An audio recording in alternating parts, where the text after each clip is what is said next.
kundi ang buong sambahayan ay sumusunod sa mga aral ng Diyos at nabubuhay na may buong kabanalan. Kaya anong babala ng Diyos kapag ito ay hindi na ipatupad ng magulang sa kanyang mga anak o sa kanyang sambahayan? Magandang araw po sa inyong lahat. Sir JR po ng Usap-Usap University at mga ka-youth. It's always nice to be seeing you once again. Ako po ay nagagalak dahil nandito na naman po kayo. At syempre sa atin pong episode ngayon, para po sa mga baguhan na ginagawa po natin, tayo po ay nanonood ng mga religious discussions, mga preachings, mga sermons. Ito pong ating papanoorin ay sinuggest sa atin via Facebook. Ano po? Ang title daw po nito is about sambahayan or something like that. And this is an audio preaching of Brother Erdy Manalo. And as mentioned mga ka-U3, I am grateful sa atin po mga ka-U3 na members po ng INC na nagsasend po sa atin ng mga video links nga po. Hoping na mabigyan nga natin ng reaction mga ka-U3. Sa akin pong background sa pag-aanalisa, ako po ay dating university debater mula po sa MSU IIT sa loob po ng 3 taon. Ako rin po ay nakapagdebate sa ABS-CBN News Channel at ako ay member ng isang international public speaking organization, ang Toastmasters International. Mga ka-U3, paunang paalala lang po, hindi ako member ng Iglesia ni Cristo, so please take it with a grain of salt. Kapag ako po ay nanonood, I'm just trying to be a neutral lamang po na reactor. So wala po akong kumbaga religious agenda, wala akong ini-endorse na reliyon, at wala rin po akong reliyon na sinasabi po na huwag niyong kaaniban, something like that. Maaari ako mag-agree sa aking mga naririnig or maaari din po ako mag-disagree sa aking po mga naririnig. I hope mga ka-youth that is very clear. I am reminding the viewers to please click yung thumbs up button mga ka-U3. Malaking tulong na po yun sa channel dahil pag ginawa nyo po yan, ang ibig sabihin sinasuggest nyo po or nire-recommenda nyo sa iba pang mga YouTube viewers ang video na ito. So, if everything now is ready, let us watch this video together. Sabayan nyo po ako. Let's go. Mahal na kapatid, ayos namin na tawagan kayo ng pansin sa mga kasalukuyang pangyayari sa ating kapaligiran na may kinalaman sa ating paglilingkod naman sa Diyos. Hindi kaila sa ating lahat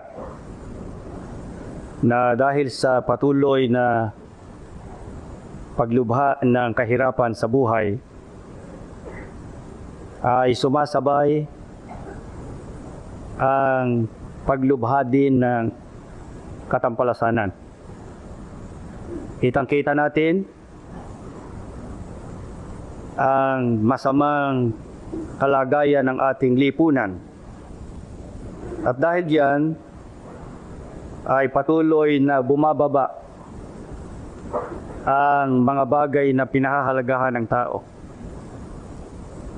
Patuloy ang pagsama ng moralidad at kasama niyan na hindi maiiwasan ang pagkawasak ng maraming tahanan. Ang isa sa suliranin ng ating bansa at hindi lamang sa bansa natin kundi sa buong mundo ay ang kawalan ng kapayapaan ng tahanan. Kitang-kita natin na lalong-lalo na sa mga bansa diyan sa kanluran na ngayon ay inabot na ng Iglesia, West, divorce. Ay napakaliit na ng pagpapahalaga ng tao sa pag-aasawa. Oh, okay. Ang totoo ay hindi na minamasama ngayon sa panahong ito kung kalasin ng mag-asawa ang tali ng kasal. Kaya maraming bansa na legal ang diborsyo. At dito sa Pilipinas, isa yan sa iginigiit ng marami. Maging sa hanay ng mga gumagawa ng batas, ay gusto nilang pagtibayin na maging ayon sa batas ang paghihiwalay ng mag-asawa. Legalize divorce. Mapapansin din ninyo ang suliranin sa maraming kabataan.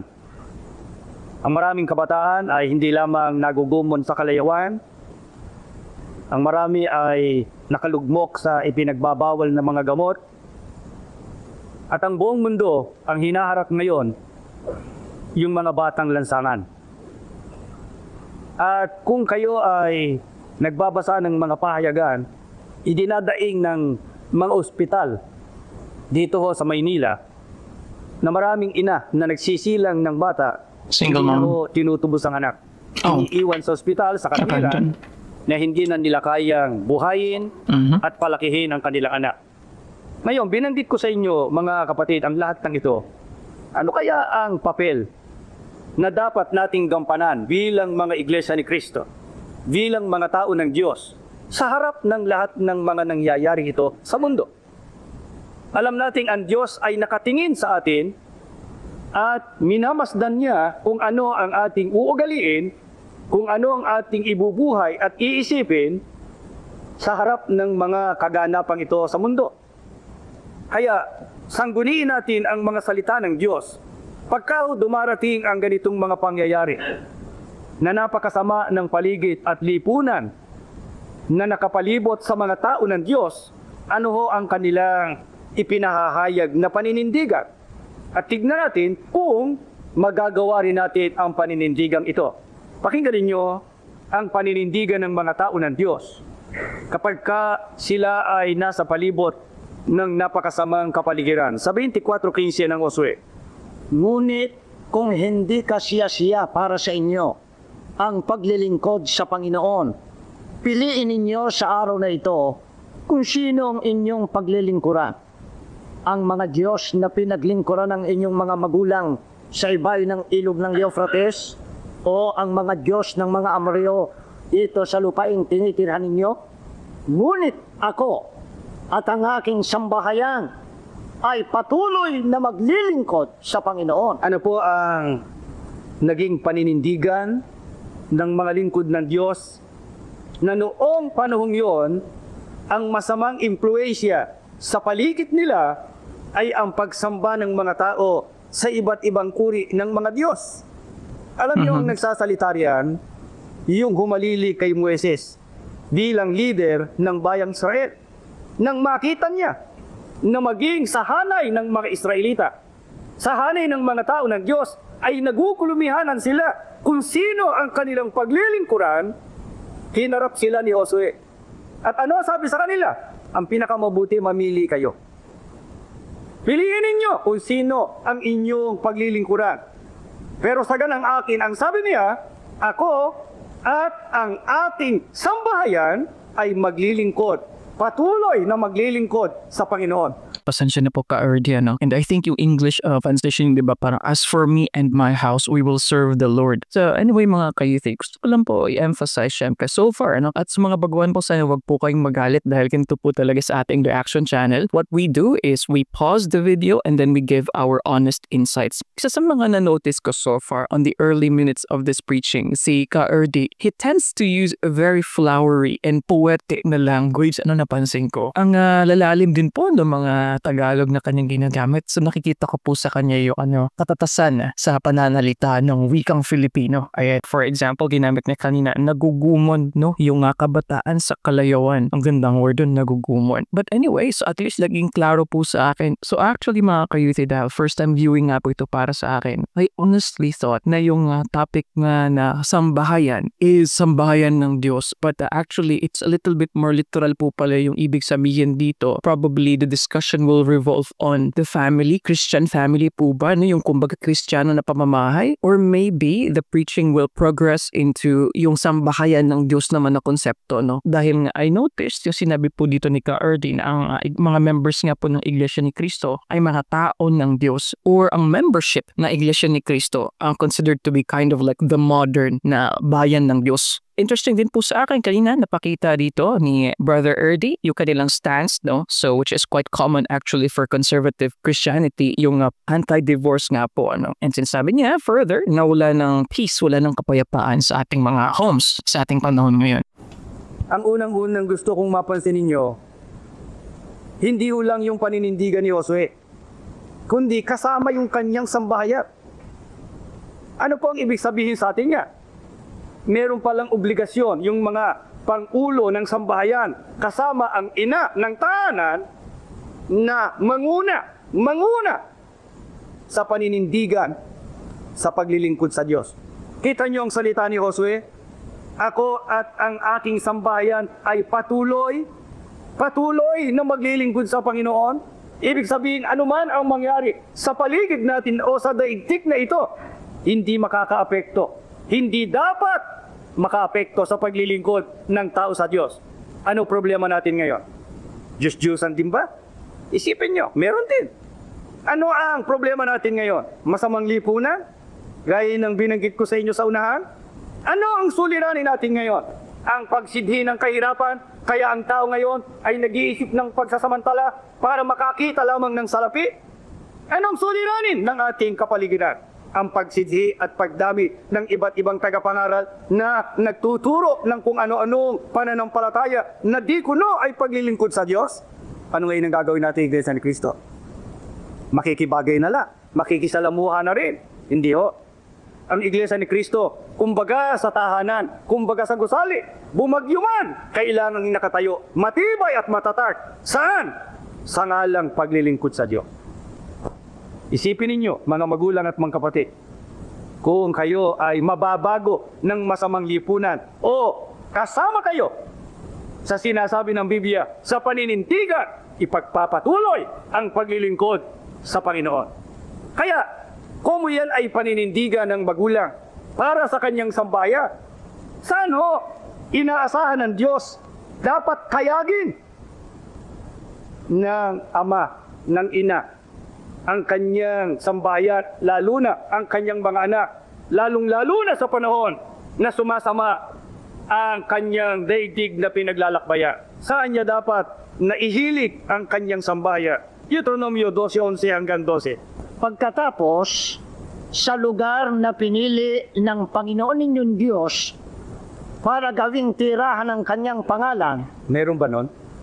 Meron ba nung lugar na yon na pinili ng Panginoon para maging tahanan ng kanyang pangalan? Aling lugar yon? Bahay-sambahat? Sa Makatin, itong kinalalagay natin mismo ngayon. Ulitin mo nga yan kung ano yung lugar na yan. Pagkatapos, sa lugar na pinili ng Panginoon ninyong Diyos para gawing tirahan ng kanyang pangalan, doon ninyo dadalhin ang lahat ng bagay na iniuutos ko. Alin-alin yun sa panahon nila? Mga handog na susunugin, Yun ang kanilang pagsambi. Tuloy. mga ikapo at mga tanging kaloob, Ang katumbas niyan ngayon, yung ating mga awit, yan ang mga handog sa Diyos. Yung ating mga panalangin, yung ating pagsunod, yung ating pag-aabuloy. Yung lahat ng yun, dinadala ng tao ng Diyos pagka siya ay dumadalo sa pagtitipon sa loob ng tahanan ng Panginoon. Ituloy natin. at lahat ng piling ari-ari ang ipinangako ninyo sa Panginoon. Tuloy. Dooy magdiwang kayo sa harapan ng Panginoon ninyong Diyos. Sino-sino? Kayo, ang inyong mga anak na lalaki at babae. Kita nyo?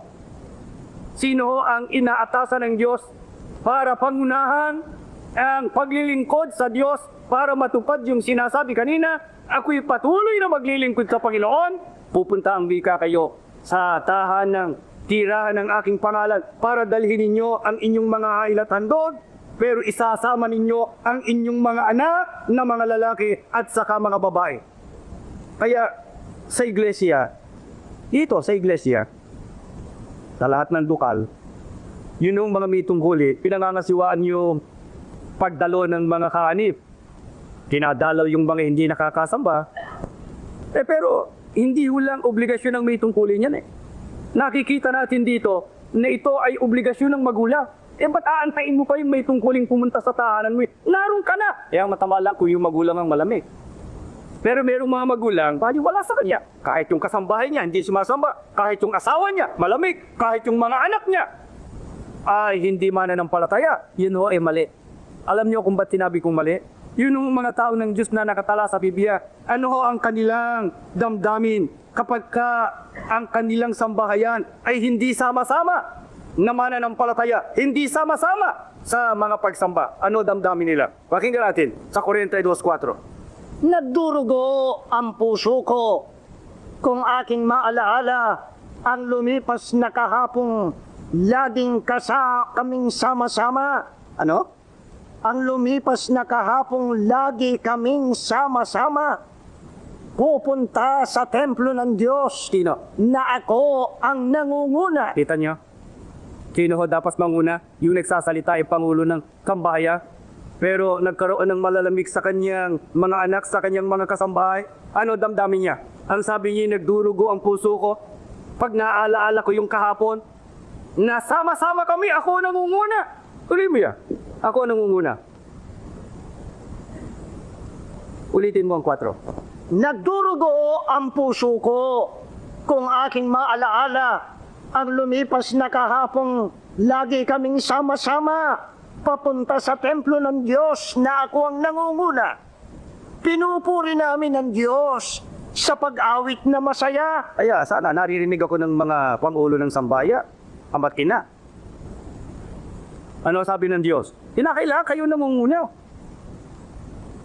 Kaya nakatutuwa naman ng maraming iglesia ni Cristo. Kung sino pa yung mga anak, yung pa mga may tubuli. Di ba? Marami tayong mga sambayang ganyan. Ang mga anak ang sisigla rin sa paglilingkod sa Diyos. Maganda ho ang palakad ng ama at saka ina. Maganda palakad ng magulang.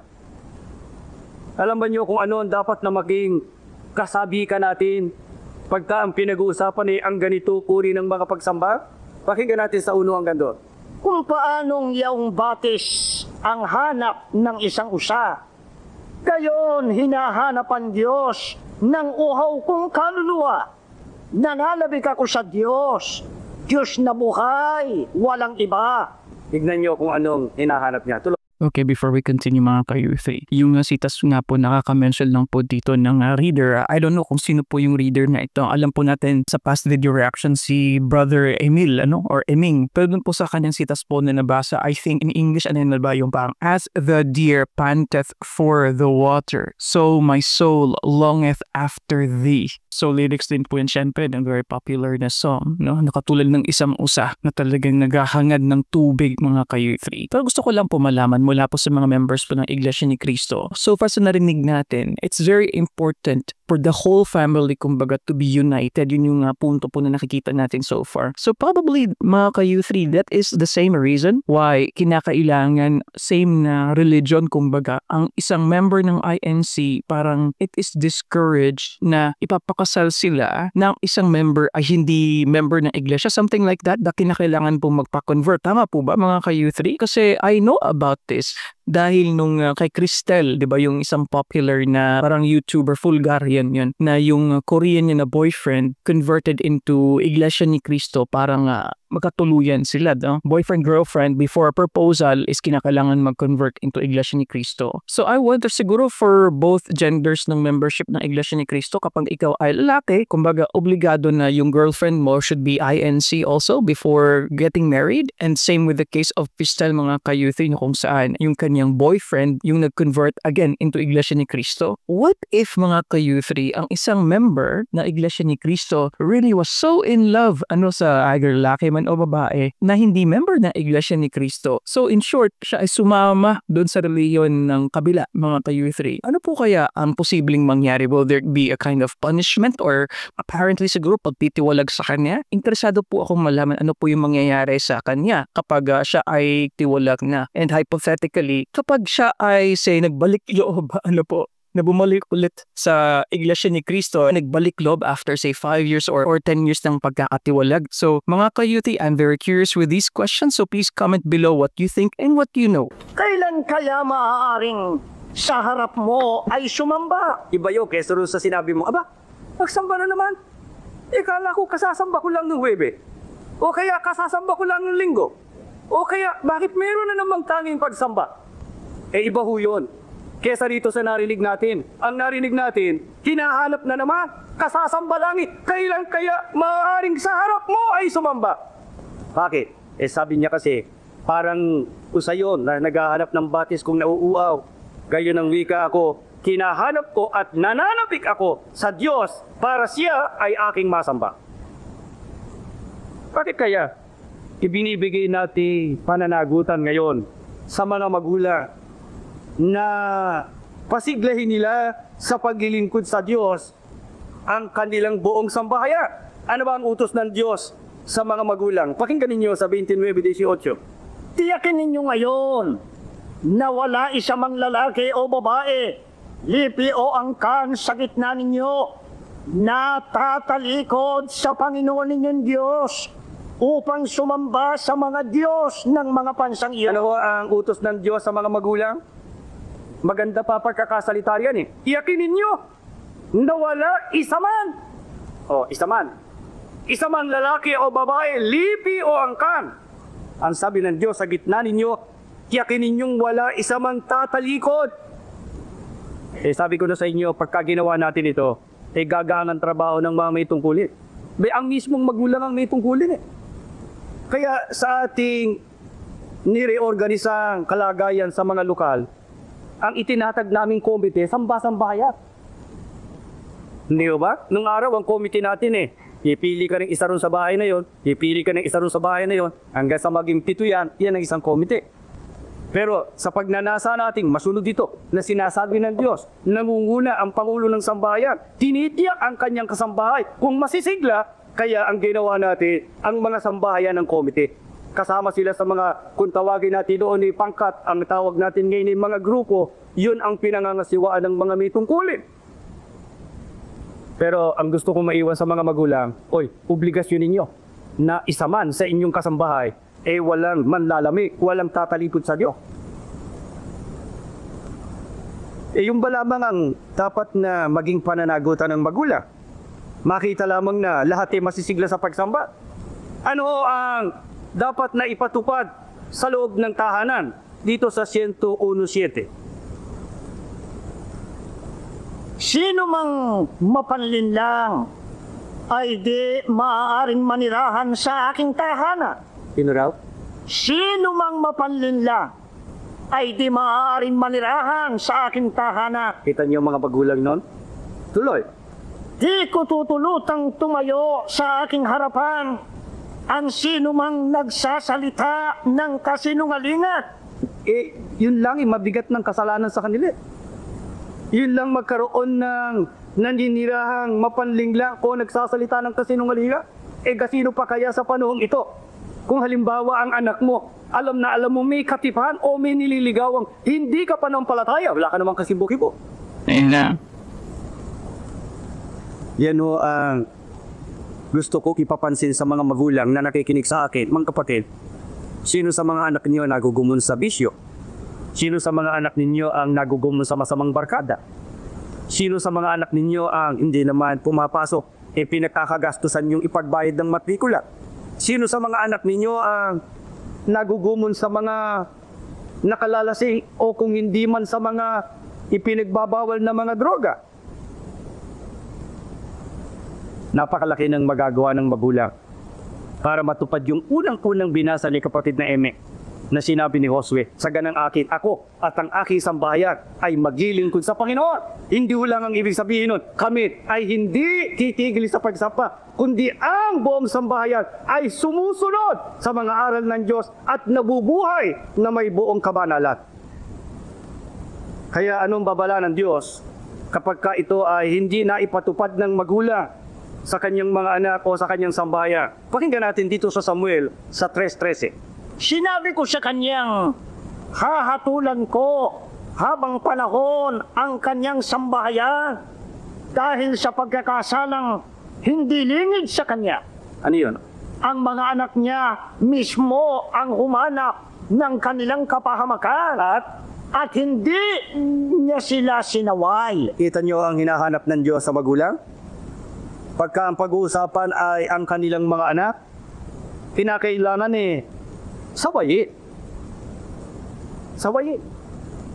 Kung hindi ko sawayin, sabi ng Diyos, sinasabi ko sa inyo, hahatulan ko habang panahon ang kanyang sambayan. Kaya hindi pa nyo napapansin, hindi pa nyo nakikita sa ibang mga sambayan kung ano ang sumpa na dinanas ng magulang, yun din ang kumakalat pati sa mga anak hanggang sa kanilang pag-aasawa, hanggang sa pagkakaroon nila ng anak.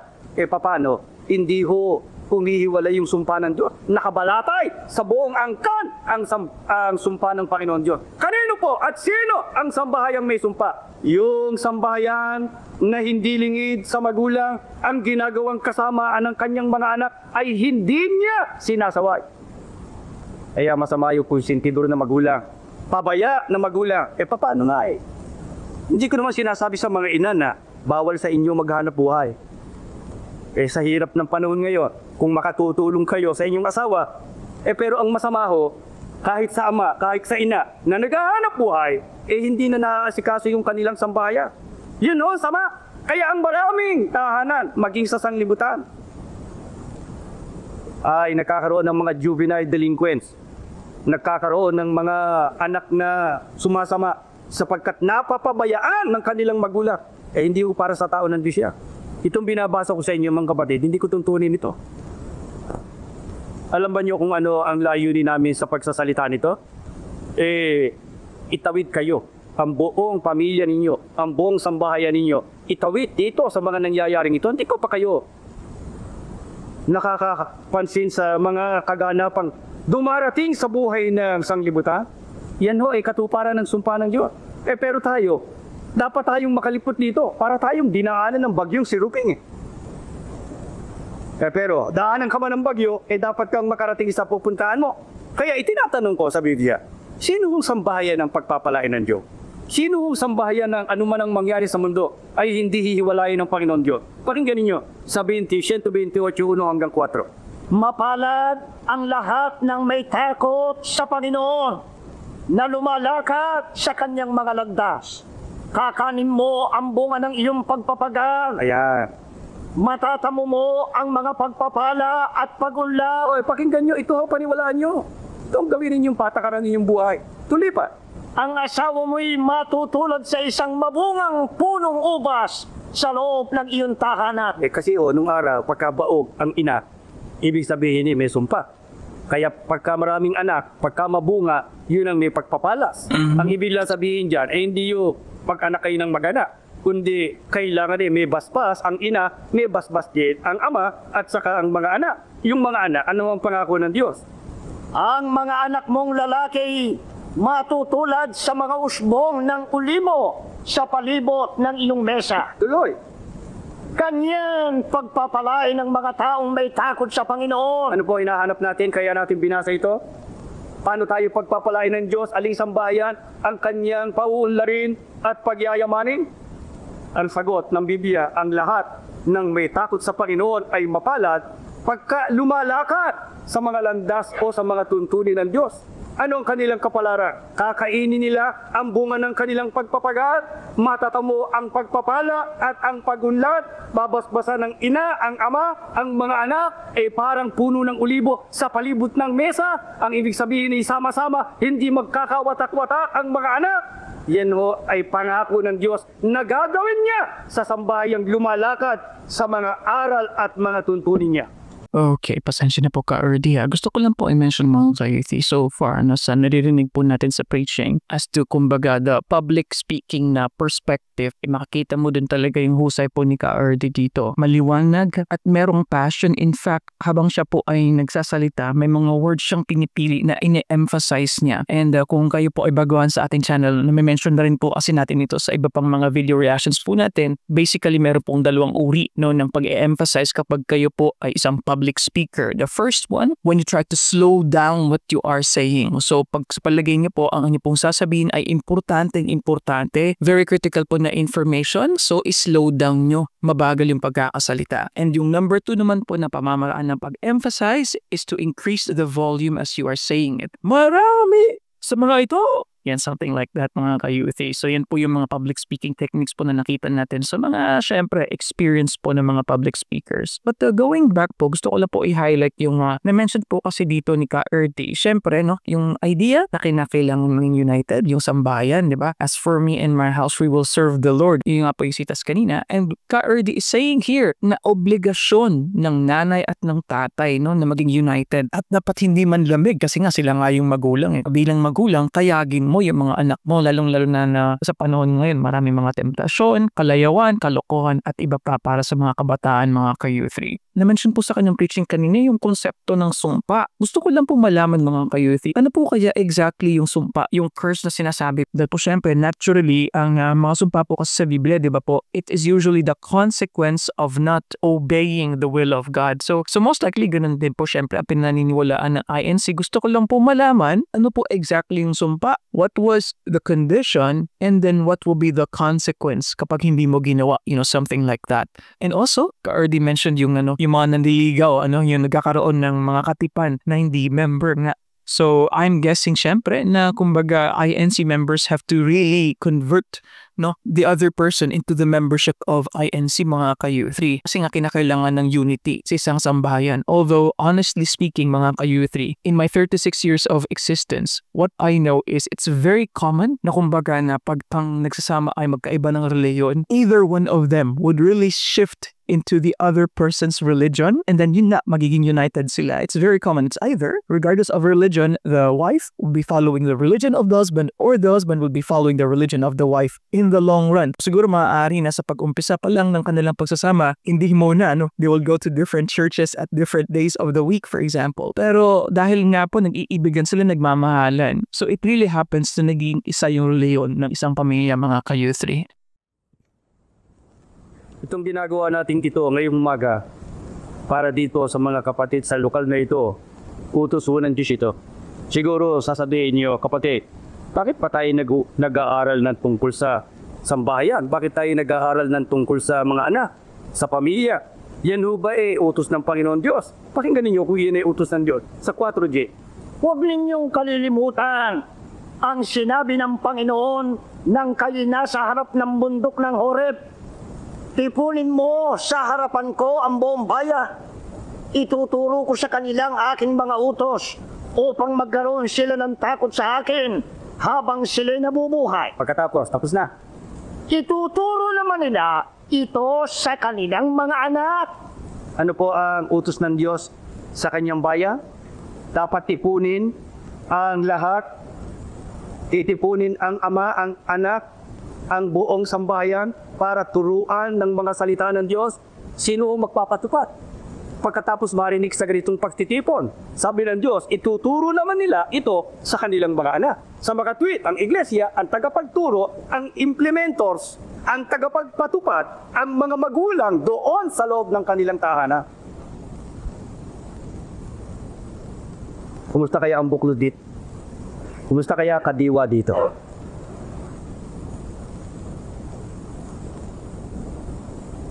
Ang sabi ng Diyos ay naituro at naitali sa buhay nila ang mga aral at salita ng Diyos. Ano po ang sama naman kapag mangmang sa mga aral ng Diyos ang isang sambahayan? 14:1. Ang matalinong babae nagtatatag ng kanyang bahay, ngunit ang tahanan ay nawawasak dahil sa kamangmangan. Ano ho ang ibubunga ng kamangmangan sa mga aral ng Diyos sa loob ng tahanan? Yon ang ikawawasak. Guguho ang sambahayan. Ibig sabihin magiging broken home, magiging broken family ang iyong sambahayan kapag hindi natalian ng mga aral ng Diyos. Ano ho ang epekto nito na ibubunga sa mga magulang? Sa 19:13. Kasiraan ng ama, ang anak na hangang. Ano ho ang ibubunga nito sa mga magulang? Magkakaroon ng kasiraan ng kanilang pangalan. Kaya kumisan, yung mga mabubuting angkan ay nagkakaroon ng kasiraang puri kapag mayroong anak o miyembro ng pamilya na namumuhay sa kasamaan. Kaya masama ang aanihin ng magulang, masama ang ibubungang epekto sa kinabukasan ng mga anak, at hihiwalay ang pagpapala ng Diyos kapag ang magulang ay hindi napangunahan sa pagsunod sa mga aral ng Diyos ang kanyang buong sambahayan. Kaya kilalanin natin sa Biblia, sino ba mabuting ama? Sino ba ang mabuting ina? Sino ho ang uliran kung tayo magbibigay ng definition gawad sa mga modelong magulang? Alamin muna natin sa Biblia, sino ho ang uliran ama ayon sa Biblia? 18-19 ng Genesis. Pinili ko siya upang ipasunod niya sa kanyang lahi ang aking mga utos Kaya, sa pamamagitan ng paggawa ng matuwid at pagpapairal ng katarungan. tuloy, Sa gayoy matutupad ko ang aking pangako sa kanya. ano po sabi ng Diyos? Bakit daw niyo pinili si Abraham? Alam niyo si Abraham mo hindi lamang ama ng angkan Hindi lamang ama ng sambahayan, ama ng bansa. Father of Ano yung nations. bansa ang nagsimula kay Abraham? Ang Israel. Bakit siya nagustuhan ng Diyos? Eto, pinili ko siya upang ipasunod niya sa kanyang lahi ang aking mga utos. Magaling na enkargado si Abraham. Pinagkatiwala ng mga utos ipinasunod. Paano Enkargado. siya kung magpasunod? Sa pamamagitan ng paggawa ng matuwid. Siya mismo ang unang gumawa ng matuwid. Yan ang leading by example na sinasabi. Sa makatwid, kinakailangan ang magulang ang maging ehemplo sa paggawa ng matuwid. At niya sabi pa ron, sa pagpapairal ng katarungan. Dapat to sa tahanan, naghahari ang katarungan. Ano yun? Una, walang favoritismo.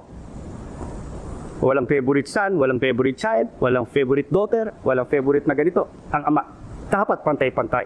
Para sa ganyan, hindi magre-rebelde ka na. Kinakailangan ang anak, tama ang kanyang mga pagpaparusa, makatarungan siya sa kanyang pagpapalakad sa kanyang tahanan, yun ho ang ulirang ama. Yun ho ang sinasabi ng Biblia. Pumunta tayo sa ina. Sino ang ulirang ina? 21:23. Ang asawa niya idinagalang sa pintuan ng lungsod, Ayan, yan Lato. papita-pitagang ina. na do'y naupong kasama ng matatanda sa lupain. Ang ibig sabihin ng Diyos, dapat ang ina, kaanay, kauri ng mga may tungkuli sa katangian. Alam niyo, mga may tungkuli sa iglesia ho ay nagdadaan sa screening. Kita nyo, binabasa pa sa inyo sa sirbulat. Baka meron kayong anumang huna sa sinasampang may tungkuli. Sapagkat sa Biblia ho ay mataas ang uri ng may tungkuli. Pero sabi ng Biblia, yung asawang babae, dapat maihahanay mong nakaupo kasama ng mga may tungkuli. Kita nyo ang katangian ng ina? Tuloy. Nagsasalita siyang may karunungan. Oo naman hindi ganun Hindi. Ulit nga. Nagsasalita siyang may karunungan. Ano pa nakalagay? Ano pa nakalagay? At tapat na aral ang nasa kanyang dila. Hindi nang inaanak ko Dapat Tishmoses. Dapat fish na. Dapat yun ang hilig. Dapat nakalagay dyan. Nagsasalita siya, ang hilig niya ay pag-usapan ng buhay ng kapitbahay at saka ng kanyang mga kaibigan at kakilala. Hindi ho. Tama ho yung binasa ni Kaeming Ginaganon ko lang para mapansin ninyo, lalo na doon sa mga ina na mapaghatid dumapit na siyang pinanggagalingan ng basagulo ng sambahayan. Hindi yun ang sabi ng Diyos. Ang kailangan sa ina, tapat na aral ang nasa kanyang dila. Dila. Bakit hindi Yes. kayo magpakadalubhasa sa aral ng Diyos? Bakit ko kailangan sa ina dalubhasa sa mga aral ng Diyos? Ano ba trabaho ng ina? 27. Siya ang sumusubaybay sa mga gawain ng kanyang sambahayan. Maganda yung salitang ina. Sumusubaybay, nakatutok yung ina. Sa lahat ng nangyayari sa tahanan. Kasi yung ama wala diferensya pag wala rin yung ina.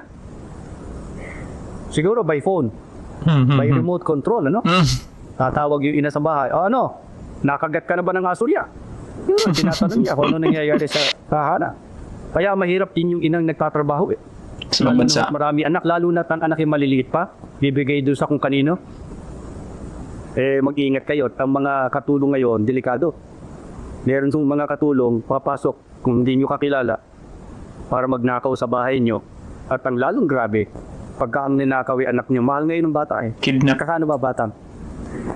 Mahal ngayon ng bata. Oo, alam nyo yung mga foreigners na walang anak, dito sa Pilipinas bumibili ng bata. Kaya sinasabi ko yan, mag-iingat kayo sa mga katulong na siyang iniiwanan nyo sa bahay. Hindi iwan nila trabaho yun Yang magpalaki ng anak, ang trabaho, may trabaho niya ni ina. Marinig sana ako ng mga ina, mga kapatid hindi naman tayo hanggang dito lang Hindi pa tayo papunta sa Bayang Banal? Paano magsasama-sama ang pamilya sa Bayang Banal? Yung magulang inapabayaan ng pagpapalaki sa kanyang anak. Maganda salita ng Biblia, ang ina sumusubaybay. Alamin mo kung ano ginagawa ng anak mo, bakit natraso ng uwi. Siguro sasabihin nyo, masyado na hong makaluma yung mga sinasabi riyan, hindi na hong ngayon ang moderno yan. Maewan ko. Sa akin ang salita ng Diyos hindi naluluma kung sa atin, ang salita ng Diyos ay naluluma, alin pa kaya ating susundin? Alin pa kaya ang pinakamabuting patakaran? Kaya lang sinasabi ng iba na ini makaluma, sinasagasaan na ngayon ang kanyang mga bagong likas, bagong kaugalian. Hindi ko balik sumunod tayo sa moda kung wala tayong lalabaging aral ng Diyos. Pero kung lumalabag sa aral ng Diyos, hindi tayo sumusunod yan. Ang sinusunod natin, kinukonserba ng Iglesia ni Cristo ang mga aral ng Diyos. Ito pa tungkulin ng ina, 28. Bumabangon ang kanyang mga anak at tinatawag siyang mapalad. Gayon din ang kanyang asawa at pinupuri siya. Yeah. Maraming babaeng gumagawa ng mga dakilang bagay, ngunit higit ka sa kanilang lahat. Ang panghalina ay nakalinlang. Nakalilinlang. Ibig sabihin yung outward appearance, yung mga andong physical. Ibabaaring na-impress ka sa ganda ng isang babae, pero nading lang ka. Yun po ibig sabihin dito, ang panghalina, nakaliling lang. Pero, yung kagandahan naman, ulitin yung 30. Ang panghalina ay nakaliling lang, at ang kagandahan ay lumilipas. Kailan ang dililipat? Ngunit, ang babaeng may takot sa Panginoon ay dapat purihin. Kita nyo? Kaya kung mag-aasawa yung mga binata, siguro yan ang Takot sa Diyos. Bataya. Ano ba ang Godly. katangian ng isang kapuri-puring ina? Tignan natin sa salita ni Apostol Pedro naman sa iglesia. Pakinggan ninyo sa 1 hanggang 6. At kayong mga babae, pasakop kayo sa inyong asawa. At kung hindi pa naniniwala sa salita ng Diyos, Ibig sabihin, kung hindi mo kapanampalataya asawa mo, ano dapat mong gawin?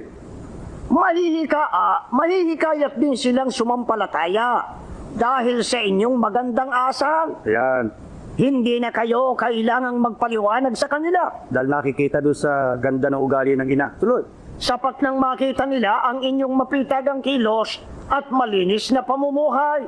Tuloy. Ang inyong ganda'y huwag maging sa kagayakang panlabas lamang. Paris ng pag-aayos ng buhok at pagsusuot ng mga gintong hiyas at mamahaling damit. Hindi naman ang ibig sabihin bawal yun. Pero sinasabi ni Apostol Pedro, kung yun ay nagagawa mong isuot, merong mas mahalagang kasuotan doon. Ito po, sa 4.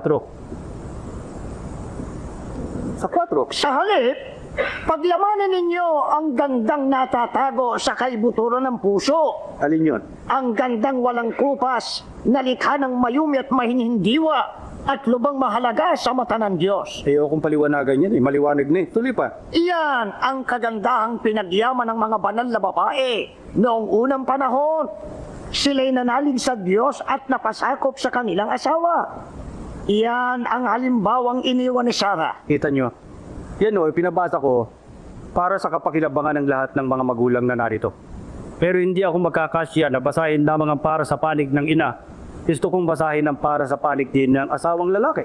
Sapagkat kung ang ina ay hinahanapan ng Diyos ng ganitong mga katangian, meron din pong hinahanap ang Diyos sa mga asawang lalaki. Pakinggan natin sa Efeso 5:28 hanggang 29. Dapat mahalin ng mga lalaki ang kanilang asawa tulad ng sarili nilang katawan. Yan ho ang una.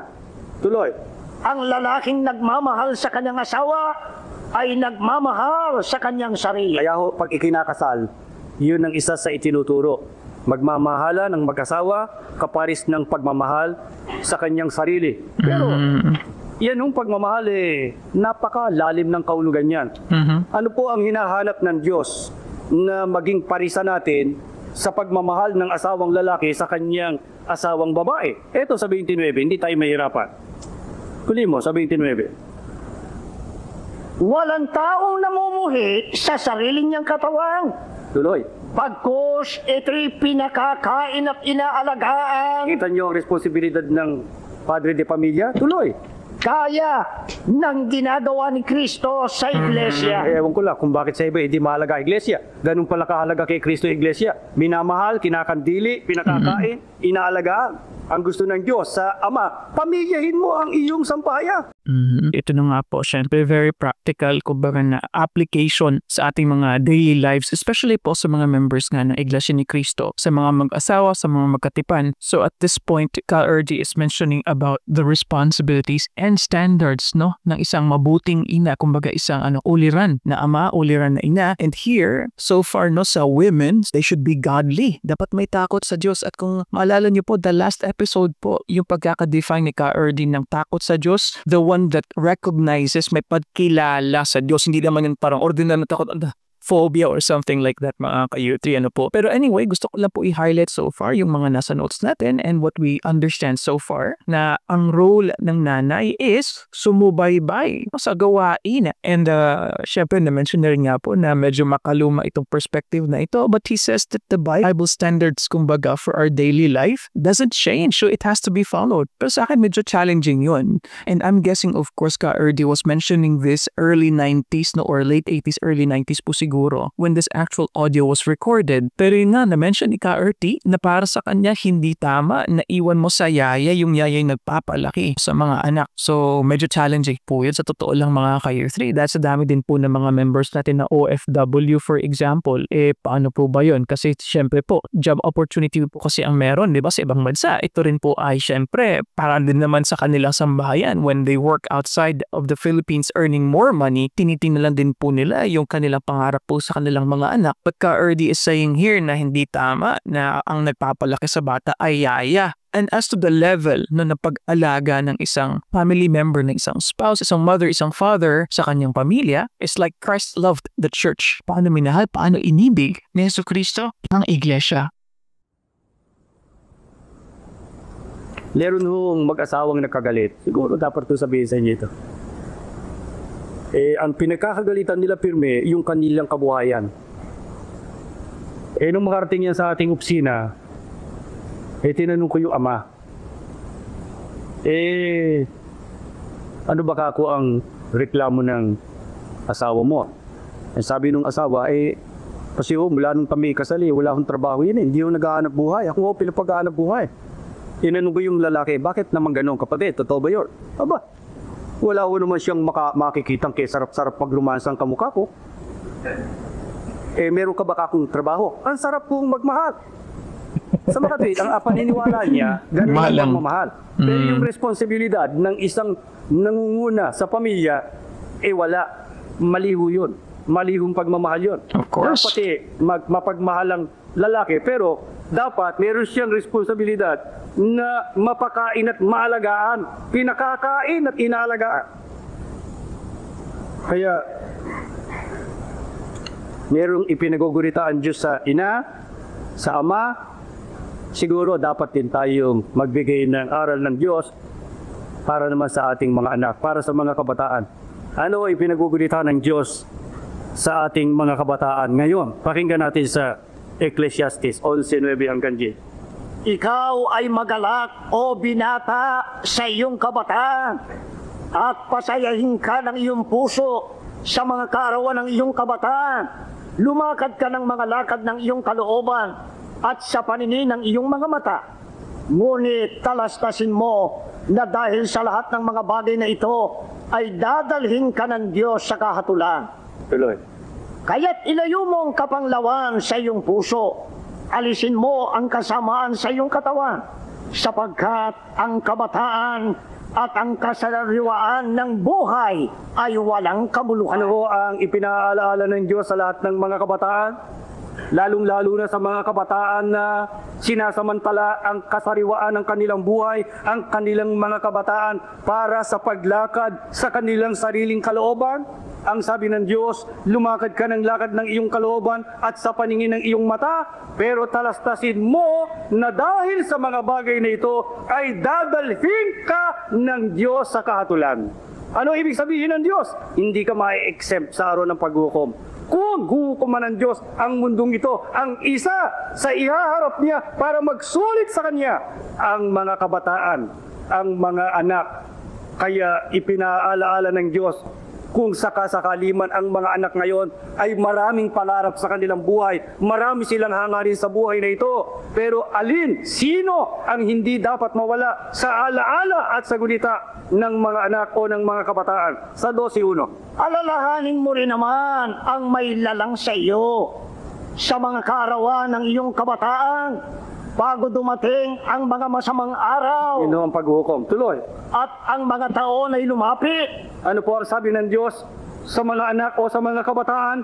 Alalahanin mo ang Remember the bigay ng Creator, Diyos, ang the days of your ibig sabihin ng youth. Diyos, huwag mong aalisin ng bahagi sa buhay mo ang iyong na lang sa iyo. Sa madaling salita, mga kabataan, Putol. ilagyan nyo ng pagpapahalaga sa buhay ninyo ang inyong relihiyon. Huwag ninyong sabihin na hiwala na akong panahon para dyan ngayon sapagkat ako'y nag-aaral o ako ay naghahanap ng ganito sa buhay. Hindi ho.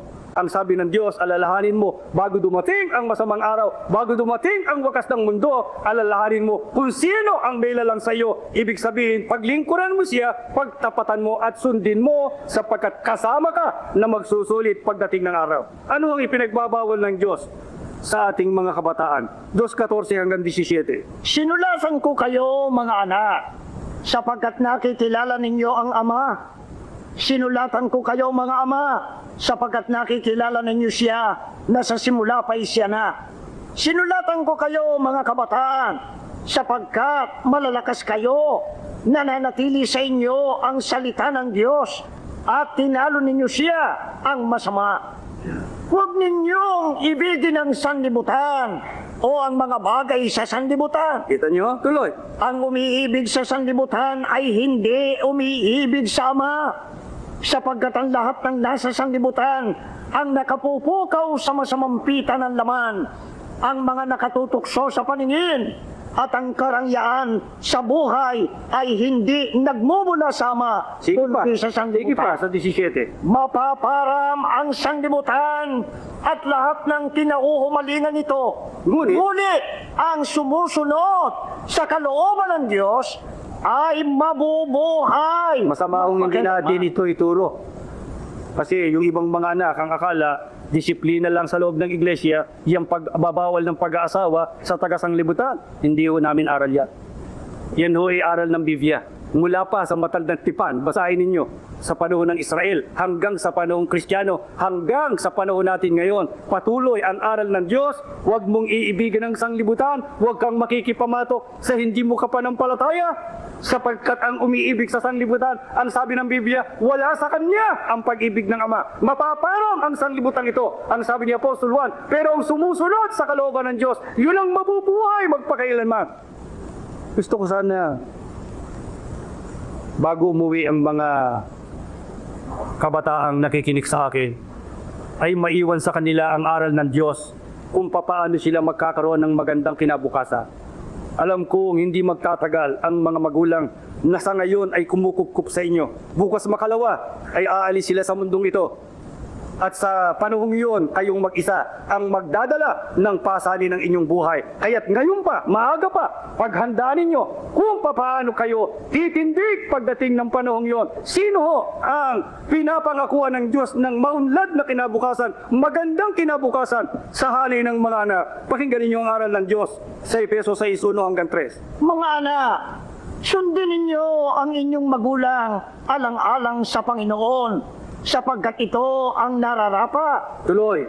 Igalang mo ang iyong ama at ina. Ito ang unang utos na may kalakip na pangako. Ganito ang pangako. Ano? Ikaw ay giginhawa. Kita nyo?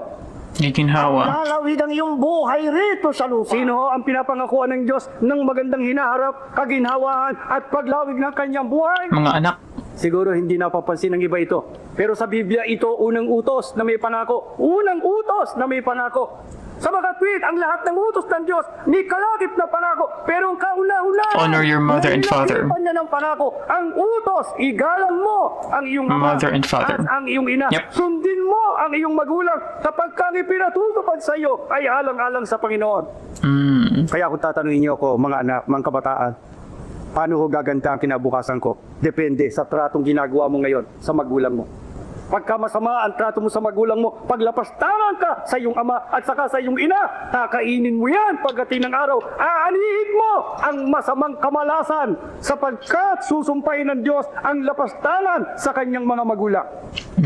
Pero gusto mong ikaw ay guminhawa? Okay, pasensya na po talaga ka-early dahil naalala ko lang po mga ka-U3. We are shooting this video July 2025. At sa current news mga ka-U3, nag-file po, I think it was Lacson, Senator Lacson, ng bill sa Senado, Parental Welfare Act or something like that, na nagbibigay ng karampatang parusa sa mga anak na hindi nagsusustento o tumutulong sa kanilang matatanda na ng mga magulang.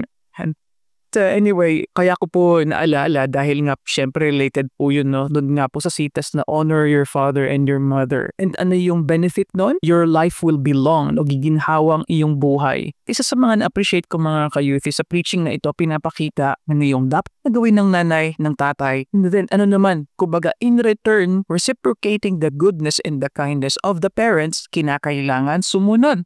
Children, obey your parents in the Lord, for this is right. Pero yung caveat doon is in the Lord. And I think siguro madidiscuss din dito ni Ka-Erdi na yung pagsabi doon is hindi lamang kumbaga na blind following na sinabi ng magulang syempre. Dapat yung magulang, at least yung perspective ko po, tama din yung kanilang sinasabi o inuutos. Kasi nga diba yung pag-qualify po sa sitas po ng Ephesians is your parents in the Lord. So at least my understanding is these are good, moral na mga tinuturo ng mga magulang na dapat sundin ng mga anak, mga ka-year 3. So very practical. So let's continue. Gusto mong sundan ka ng magandang kapalaran, pagsilbihan mo ang magulang mo, hindi naman yung pagsisilbi katulad ng isang alipin. Igalang mo at lalo na pag ang ipinatutupad sa iyo ay ang kalooban at ang aral ng Panginoon. Ang hindi mo lang susundin. Pagka ang magulang mo hinihikayat ka sa sumambat lumuhod sa ibang Diyos kung hindi mo siya kapanampalataya. Yun. Hindi masamang salansangin mo yun sapagkat hindi siya ang sinasalangsang mo ron, kundi yung maling pananampalataya. Pero ang magulang mo ay Iglesia ni Cristo, pinalaki ka sa mga bagay ng Iglesia. Pero ayaw kang sumunod. Mga kapatid, tandaan ninyo, ako, pinag-aralan ko yung kasaysayan ng mga pamilya sa loob ng Iglesia. Wala pa akong nakita, wala pa na pinagpalang anak na lapastanan sa kanilang magulang. Wala ho. Hindi kayo ang nagbibigay ng kapalaran ni Diyos, tandaan nyo. Kahit na anong dunong ang marating ninyo, kahit na anong kaalaman ang mapunta sa inyo, pagka kayo binawian ng grasya ng Diyos, hindi kayo uunlad, hindi kayo magtatagumpay. Sana kasalalay ang pagtatagumpay. Pinagdidiinan ni Apostol Pablo, sundin mo ang iyong magulang, igalang mo ang iyong ama't ina. Yan ang unang utos na may pangako. Ang pangako, giginhawa ka, lalawig ang iyong buhay dito sa lupa. Kaya, ano po ang hinanakit ng Diyos sa ilan sa mga sambahayan na hindi ko gustong iwan ang mga talatang ito, sapagkat yung iba, sa Diyos sila naghihinanakit. Pag nakikita nila ang kaawa-awang kalagayan ng tahanan, kaawa-awang kalagayan ng sambahayan, kuminsan nakapaghihinanakit ang magulang, nasasabi niya sa Panginoon Diyos, bakit mo ginawa ito sa akin? Ang aking mga anak ay nagugutom, ang aking mga anak hindi ko mapapag-aral, ang mga may sakit hindi ko na maipagabot. Kami ay lumalangoy sa kahirapan, bakit mo kami pinabayaan? Kung nakapagsasalita ng ganyan ang isang magulang o ang isang anak, pagka siya naghihinanakit sa Panginoon Diyos, ang Diyos man, meron ding hinahanap, meron din siyang hinanakit sa mga magulang, sa mga sambahayan. Ano po yan? Bakit ang iba hindi nyo pinagpapala? Ganito ang sabi sa 17 hanggang 18. Ganito ang sabi ng banal ng Israel, ng Panginoon mong siya'y tumubos. Ako ay ang Panginoon ay yung Diyos. Tuturuan kita para ka umunlad. Papatnubayan kita saan ka man pumunta. Tuloy. Kung sinusunod mo lang ang mga utos ko, pagpapala sana'y dadaloy sa iyo.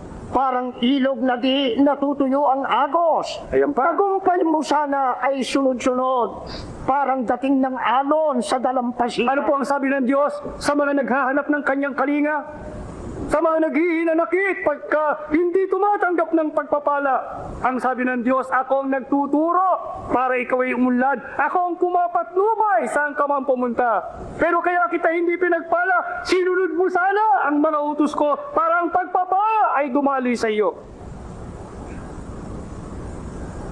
Alam niyo mga kapatid, sa inyo nakarating ang mga aral na ito. Meron siguro inilalaan ng Diyos na pagpapala sa inyo. Kaya siguro kayo nagkukumamot na gumising at pumunta ng maaga sa bahay sampahan, sapagkat meron palang inilalaan ng Diyos na pagpapala at biyaya sa inyong buhay. At ngayong narito na kayo sa kanyang banal na paningin, mga kapatid, inaantay ng Diyos ang inyong reaksyon. Inaantay ng Diyos ang inyong pagtugon kung paano nyo tatanggapin sa buhay ninyo ang mga narinig ninyong aral. Alam ko ang suliranin ng tahanan. Alam ko ang suliranin ng maraming sampahayan. Pero dumating na ang pagkakataon na tayo ay pinagsasalitaan ng Diyos. Hinahanap niya ang pagmamahal sa Kanya. Hinahanap niya ang pagsunod sa Kanya. Ang pagtalima sa Kanyang kalooban. Kaya niya pinipigil ang pagdaloy ng mga biyaya. Kaya po magmamakaawa sa Kanya. Maawa ka sana, Panginoon. Pagka papaspasan mo ang iyong iglesia, isama mo ang mga kapatid ko sa lokal na ito. Tignan mo ang kanilang kalagayan. Hindi man sila magsalita sa iyo, batid mo ang suliranin ng bawat tahanan. Pero gusto nila amang makasunod sa iyo. Kaya nga sila pumasok sa iyong iglesia. Kaya nga nila tiniis ang pagtatakwil ng ama't ina na hindi nila kapanampalataya. Kaya nila tiniis ang lahat ng mga pag-uusig sapagkat mahal ka nila Ama. Gusto nilang pagsilbihan katigit sa lahat ay makasama ka pagdating ng dakilang araw. Kaya naman ngayon, iniiling ko sa iyo, halika, babain mo ng basbas, unahin mo mga ama, ang mga amang naghahanap ng ikabubuhay. Mamaya lalakad na naman sila.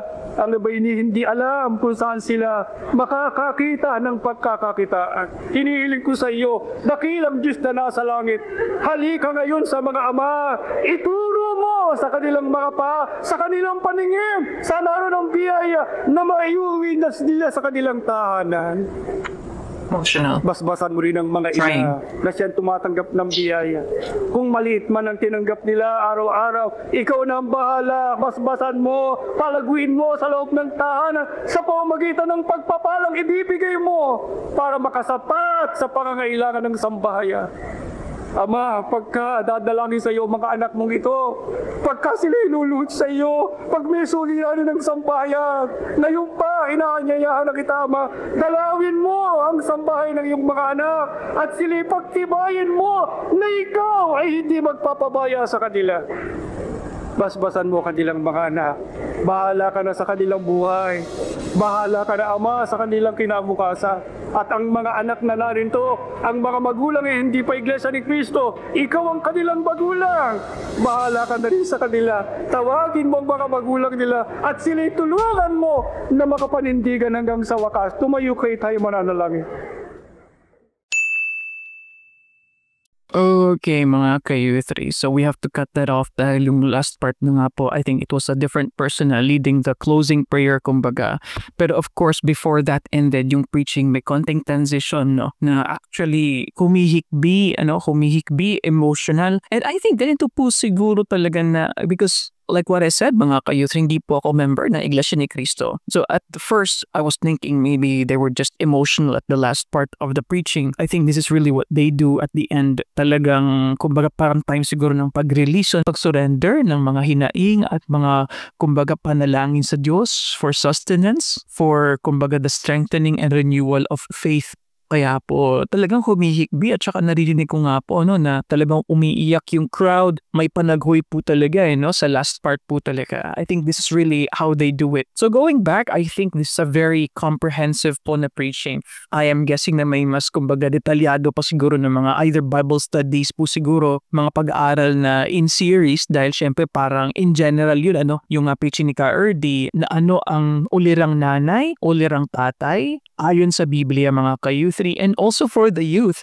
And I think the bottom line here, actually, dalawa yung nakuha ko na take away sa taksa na ito. Yung obedience sa sinasabi ng Diyos And number 2, yung importance na ang sambahayan ay united, no? In fact, kung napansin nyo po at the last part, sa mga kabataan daw nga po, no, sa prayer part na po, sa mga kabataan, sabi ni Ka Erdi, na yung mga magulang ay hindi pa member ng Iglesia ni Cristo. So, he is praying that God will call them, tawagin ang mga magulang. So, I was thinking, mga ka-youth, siguro ganun po yung perspective ng Iglesia ni Cristo. For a person to be converted, the word that they would use is, you are finally called by God to be a member of the Iglesia ni Cristo, mga ka-youth.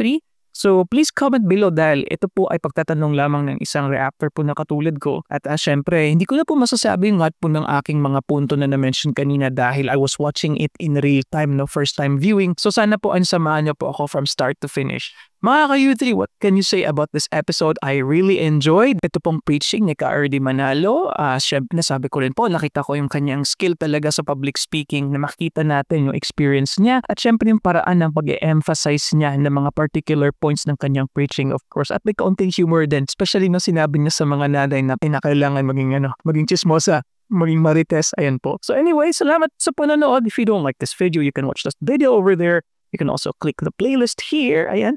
And then, kung hindi ka pa nag-subscribe, mag-subscribe ka na po kayo. 3 libre lamang po yan. Diyan po sa subscribe button yan. And I'll see you guys next time. Peace. Bye-bye.